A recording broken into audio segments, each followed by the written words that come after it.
Kesalahan gue dulu di bisnis ekspor ya, udah 2 tahun lalu ya gue bisnis ekspor ya barang teman-teman gue, tapi gue udah keluar karena ada beberapa kesalahan lah dulu pas transaksi itu ya. Jadi ya, kesalahan yang pertama adalah kita waktu supplier habis ya, kita itu main langsung cari gitu ya di tempat yang lain gitu, padahal gue juga udah mikirnya kayak mending lu tunda ya bilang ke buyer gitu kan, di buyer tuh udah DP ya 50%, tunggu nanti buah yang bagus datang, gak usah buru-buru ya. Tapi ada partner gua yang mau buru-buru ya, ayo kita nggak bisa udah ditungguin buyer, dia itu komunikasi langsung sama buyer ya. Tapi maksud gua adalah lebih baik kita menunggu nih hasilnya bagus dibanding kita buru-buru tapi nanti hasilnya jadi berantakan. Akhirnya kita buru-buru nih karena dia juga dikejar-kejar buyer, dia juga ngejar kita, akhirnya partner kita ini alhasil buah-buahannya itu jelek gitu ya, barang yang disuplai itu jelek jadinya ya, karena buru-buru dari supplier nggak jelas, kita entah ketemu dari mana ya, kita nggak bisa quality control juga ya.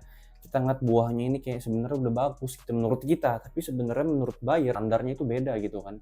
Nah itu kesalahan yang pertama. Kesalahan yang kedua adalah kita itu mungkin nggak ngerti lah masalah forwarder ya, jadi kita itu main langsung kirim aja ke sana, barangnya dibuka gitu tanpa dibayar gitu ya. Jadi lu bayangin ya, barangnya udah nyampe ya, kita nggak ngerti terlalu, kita udah belajar nih teorinya ya, suratnya segala macam, tapi itu makanya pentingnya eksekusi gitu dibanding bukan cuma teori doang ya. Barangnya udah nyampe sana ya, dibuka tanpa dibayar, yang seharusnya adalah bayar dulu baru boleh dibuka ya. Mungkin gua nggak ngerti lah, dia bayarnya ini udah koordinasi sama orang pelabuhannya atau bagaimana ya, gua nggak tahu juga lah. Tapi itu kesalahan yang kedua ya, jadi kita rugi lah. Kesalahan yang ketiga ya, kita main pakai investor aja gitu ya. Ada orang ngentarangin kita buat transaksi kali ini ya, nilainya nggak gede, nilai cuma puluhan juta.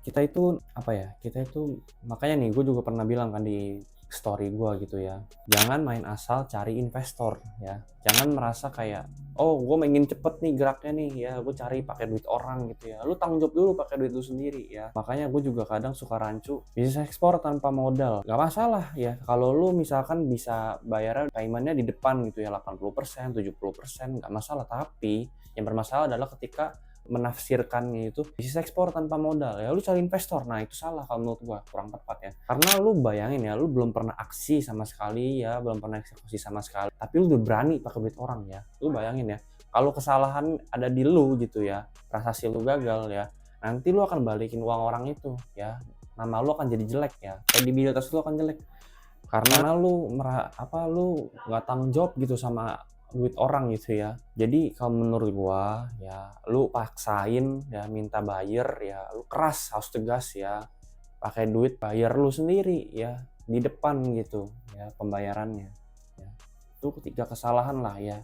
Sebenarnya mungkin ada beberapa lagi tapi minor lah ya, kayak pencatatan keuangan ya. Sebenarnya nggak minor sih, cuma maksud gua nggak fatal kayak 3 hal ini gitu ya. Oke, itu kesalahan gua dalam bisnis ekspor waktu itu ya. Kalau mau denger lagi boleh follow.